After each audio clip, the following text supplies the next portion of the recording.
Bonjour à tous et à toutes, j'espère que vous allez bien. Je suis ravi de vous accueillir aujourd'hui pour évoquer la situation de l'Europe face à la montée en puissance de l'Allemagne.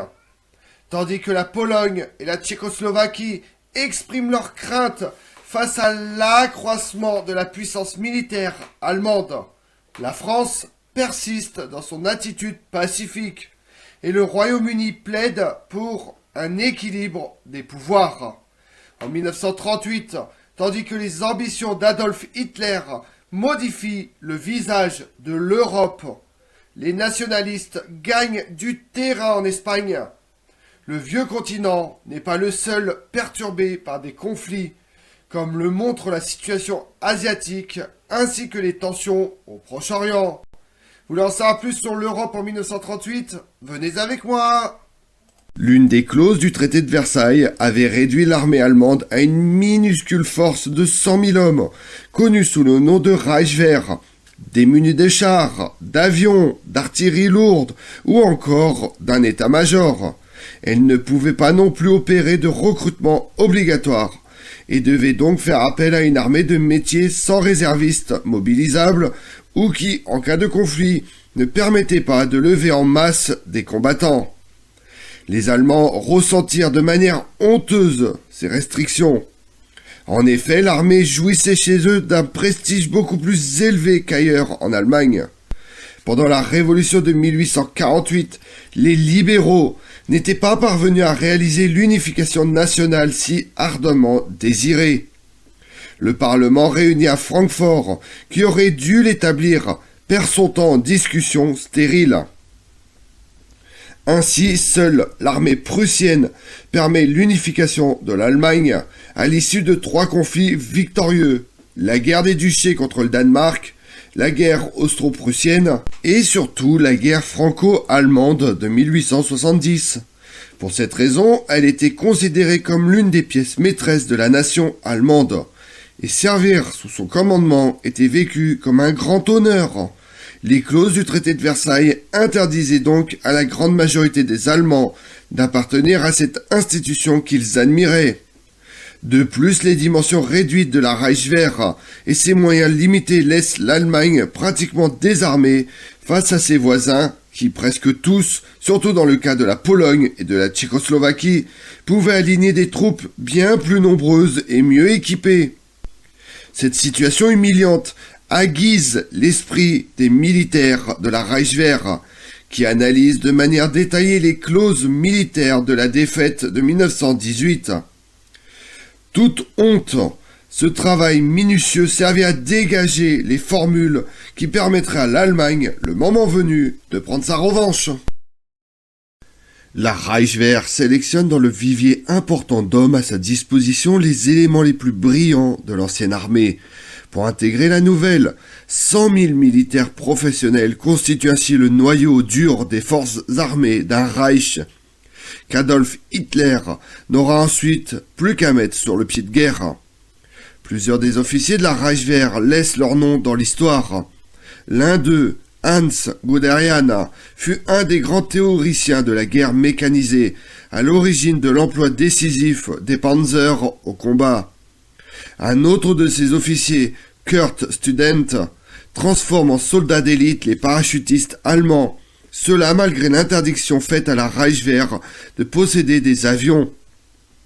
De son côté, Walter Donnemenger sut tirer parti du fait particulier, étant donné qu'au cours de la Première Guerre mondiale, les adversaires n'avaient pas utilisé les fusées comme des armes militaires. Il ne fut pas interdit à la Reichswehr de les développer. Dornberger en profite pour poser les bases de la plus importante innovation technologique militaire du conflit à venir. Le développement des premiers missiles, les fameux V2, opérationnels à la fin de la guerre. Cependant, au-delà de l'élaboration de nouveaux systèmes d'armement, l'un des secrets de la Reichswehr fut d'avoir su former un modèle d'armée original. À l'ancienne tradition de l'esprit de caste des officiers et de la rigidité de l'ordonnance de l'armée prussienne, qui avait donné lieu à ce que les Allemands eux-mêmes appelaient la discipline de cadavre, se substitue un esprit de camaraderie entre les nombreux commandants et la troupe. On attendait d'un officier qu'il sache s'occuper de ses hommes, afin qu'ils puissent donner le meilleur d'eux-mêmes. Pendant la Seconde Guerre mondiale, aucune des armées en présence n'atteindra le niveau de cohésion interne de l'armée allemande. Dans cet esprit, la Reichswehr perfectionne sa doctrine tactique en confiant aux cadres de rang inférieur le maximum d'initiative et d'autonomie opérationnelle. Ainsi, il devient possible à ces hommes d'agir au mieux, suivant les circonstances de combat, sans devoir attendre les ordres de leurs supérieurs. Ce fut cette tactique de mission, et non une supériorité en armement et en équipement, qui permet aux Allemands d'atteindre leur plus grand succès au cours de la Seconde Guerre mondiale. En bref, la Reichswehr était une petite armée, mais efficace. Pendant les dernières années de la République de Weimar, ces cadres élaborent des plans détaillés pour accroître leur efficacité dès que l'occasion leur en seront fournies. Et cette occasion se présente en janvier 1933, quelques semaines à peine après avoir pris possession de la chancellerie. Hitler convoque les principaux chefs militaires allemands pour leur dire que l'heure du réarmement était venue. La décision devait être tenue secrète pendant quelque temps, mais il fallait la mettre en application immédiatement. C'est ainsi qu'en violant délibérément le traité de Versailles, la Reichswehr commence à outrepasser les limites d'effectifs autorisés, tout en lançant d'importantes commandes d'armes à l'industrie. Le fait, bien entendu, ne passe pas inaperçu aux yeux des gouvernements étrangers. Vu l'extrême faiblesse du potentiel militaire allemand en 1933, une action militaire concertée contre le Troisième Reich aurait eu des effets immédiats. Mais elle ne se produit pas. La Pologne était la nation qui avait le plus à craindre de la renaissance de la puissance militaire allemande. Même la République de Weimar, malgré sa vocation pacifiste, ne s'était pas résolue à signer un traité de reconnaissance explicitement les nouvelles frontières germano-polonaises, établies après la Première Guerre mondiale. Véritable coup de théâtre, Hitler signe en 1934 un pacte de non-agression avec la Pologne. Les Polonais interprètent ce geste comme un renoncement aux visées révisionnistes et leur crainte à l'égard de l'Allemagne diminue. En France, le pacifisme répandu dans la population se double dans la classe militaire d'une mentalité clairement défensive. Personne ne voulait se risquer à une nouvelle aventure belliqueuse susceptible d'occasionner de terribles pertes.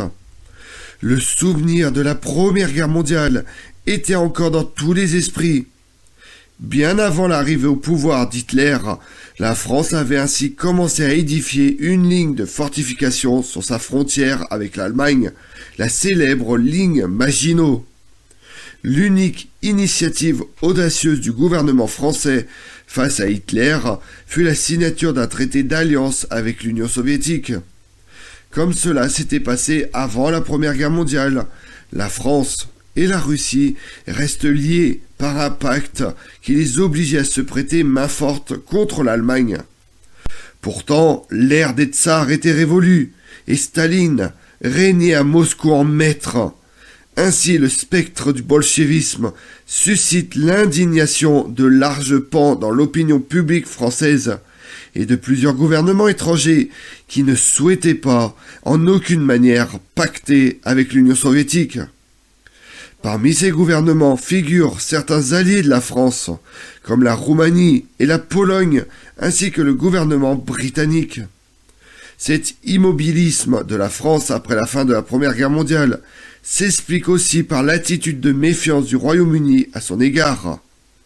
Le soupçon britannique s'explique par l'observation du principe qui consistait à maintenir en Europe un équilibre des pouvoirs, sans jamais risquer de favoriser l'hégémonie d'une quelconque nation sur l'ensemble du continent.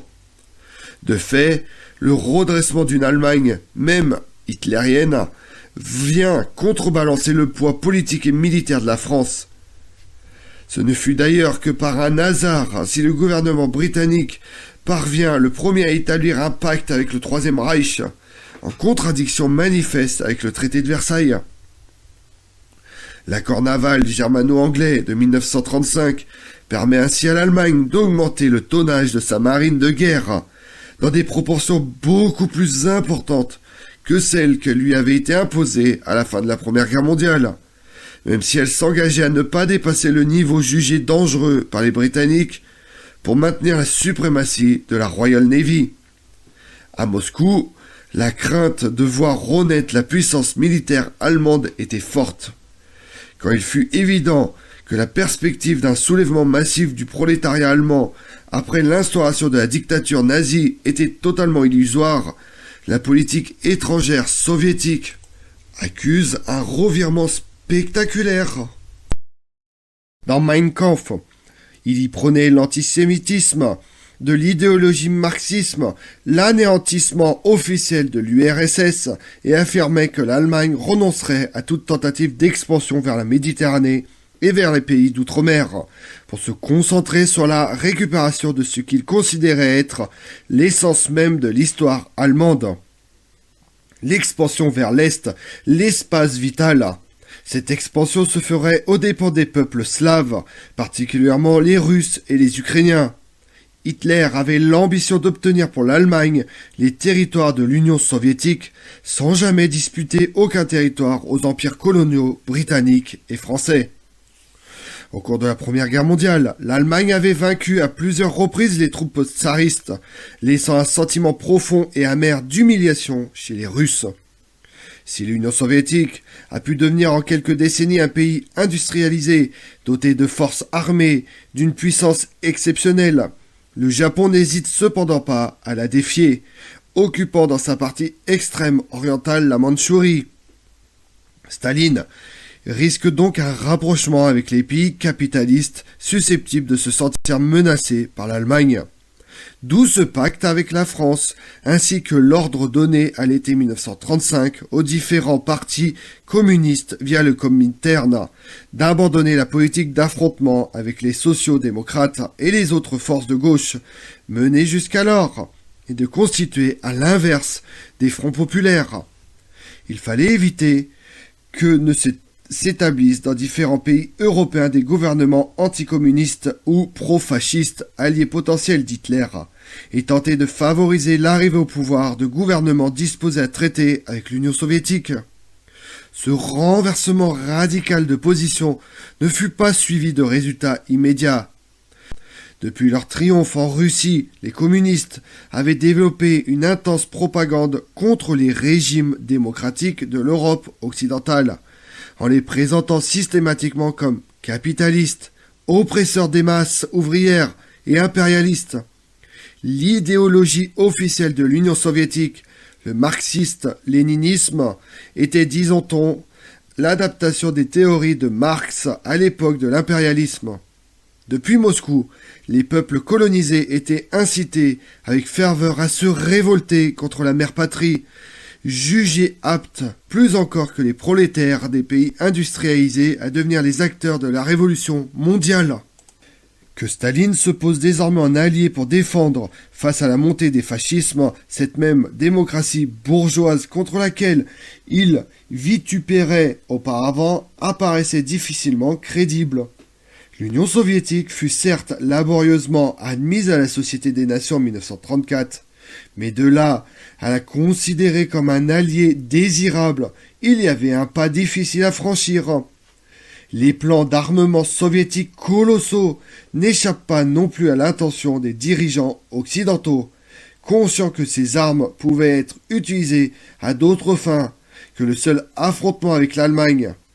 De plus, loin d'évoluer vers des formes politiques plus respectables, la dictature communiste avançait à marche forcée vers un régime de terreur.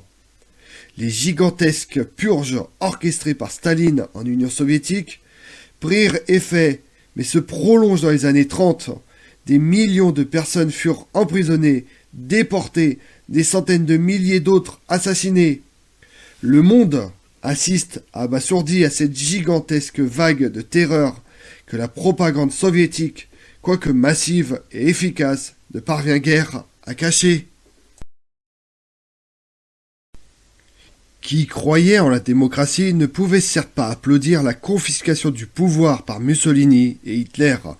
Pouvait-il approuver dans le même temps, au milieu des années 30, une autre terreur de masse qui se développait implacablement sous les ordres de Joseph Staline ? Si Staline avait imposé un revirement tactique à la politique des partis communistes européens, sommés désormais d'appuyer la formation de fronts populaires, il n'avait pas pour autant abandonné l'ambition ultime du communisme international, à savoir en finir avec le capitalisme. Les gouvernements occidentaux connaissaient ses intentions et ne pouvaient ignorer cette ultime volonté. En octobre 1935, l'Italie fasciste se lance dans l'invasion de l'Éthiopie, alors connue sous le nom d'Abyssinie. La tension entre les deux pays était croissante depuis le début de novembre 1934. Mais ce ne fut que par hasard si l'Italie se décide à franchir le pas dans ce nouveau contexte international. Tardivement unifiée, l'Italie était arrivée très en retard à la table où l'Europe se partageait le gâteau colonial. Et son empire africain se limitait à quelques territoires pauvres et éparses, tels que la Libye, l'Érythrée et une partie de la Somalie. Lors d'une précédente tentative de conquête de l'Abyssinie, les Italiens avaient essuyé la cuisante défaite d'Adoua en 1896, qui blesse profondément leur orgueil national. Le fascisme mussolinien ne se départit jamais d'une composante impérialiste. Et bien que ce fût une chimère totale, le Duce caresse l'idée d'édifier un nouvel empire romain qui ferait de l'Italie une grande puissance en Méditerranée et en Afrique. Il ne pouvait y parvenir qu'aux dépens des intérêts franco-britanniques.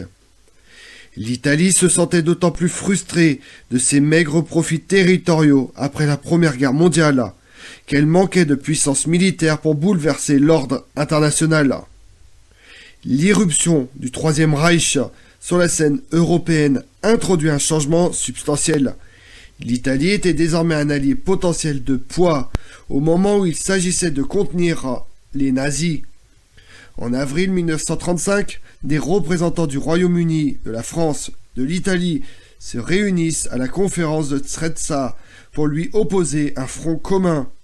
Benito Mussolini pense qu'en échange de ce service, la France et le Royaume-Uni seraient disposés à tolérer une aventure colonialiste italienne en Éthiopie. Aussi lance-t-il ses troupes sur l'Éthiopie en octobre 1935. La campagne dure 8 mois, jusqu'à mai 1936, alors que les analystes militaires occidentaux avaient estimé qu'elle durait au moins 2 ans. Cette fois, les Éthiopiens ne purent répéter leur succès du siècle précédent et furent vaincus. Les Italiens soldent la défaite infligée à leur orgueil national. Pourtant, si la campagne d'Abyssinie ne pose pas de graves problèmes militaires, elle déclenche une tourmente diplomatique. L'Italie fut condamnée comme nation agressive par la SDN, qui déploie contre elle une batterie de sanctions économiques. Cette condamnation n'aurait pas été possible si la France et la Grande-Bretagne s'y étaient opposées, ce qui déclenche l'indignation italienne. À cette date, et sans compter les possessions coloniales belges, portugaises, espagnoles, l'Afrique se trouve essentiellement sous domination britannique et française. Ces deux pays agissant clairement en défense de leurs intérêts coloniaux. Mussolini comprit que jamais les grandes puissances n'admettraient l'Italie comme l'une des leurs. Il commence donc à regarder avec sympathie du côté du Troisième Reich.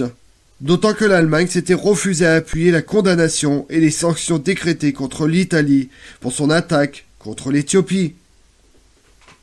En juillet 1934, à Vienne, les nazis autrichiens tentent de s'emparer du pouvoir par un coup d'État sous la direction du chancelier Dollfuss. L'Autriche s'étant jetée dans les bras d'une dictature, une de plus en Europe, vous allez me dire, qui prétendait en finir avec les forces de gauche, mais aussi rendre impossible l'intégration de l'Autriche au Troisième Reich. Des putschistes assassinent Dollfuss, le dirigeant social-chrétien fondateur de l'austrofascisme, avant d'être rapidement neutralisé par l'armée autrichienne.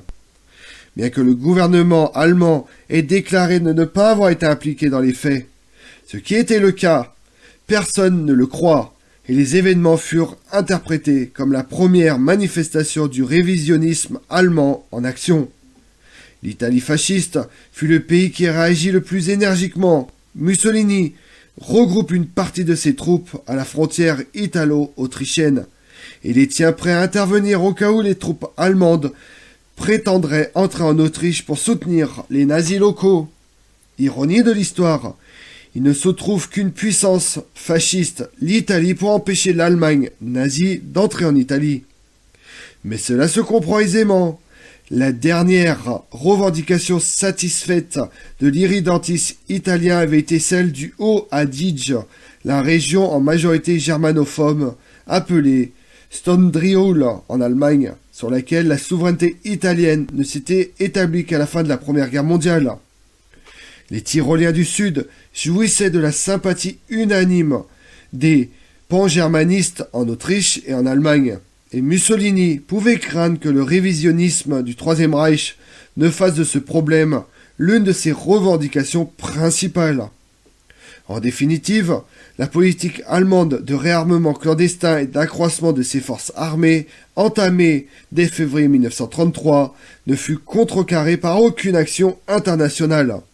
En mars 1935, Hitler se sent donc suffisamment fort pour décréter ouvertement la restauration du service militaire, proclamer que son armée allait s'agrandir avec de nouvelles divisions, établir une force aérienne, la Luftwaffe. La Wehrmacht était née, cette puissante machine de guerre du Troisième Reich, composée de 3 branches, l'armée de terre, la marine et l'armée de l'air. Comme on l'a vu, en 1938, le spectre de la guerre inquiète à nouveau l'Europe. L'Allemagne annexe l'Autriche, menace la Tchécoslovaquie, pays que la France promet de défendre en cas d'agression. Mais celle-ci ne veut pas agir seule, et les Britanniques refusent de se battre.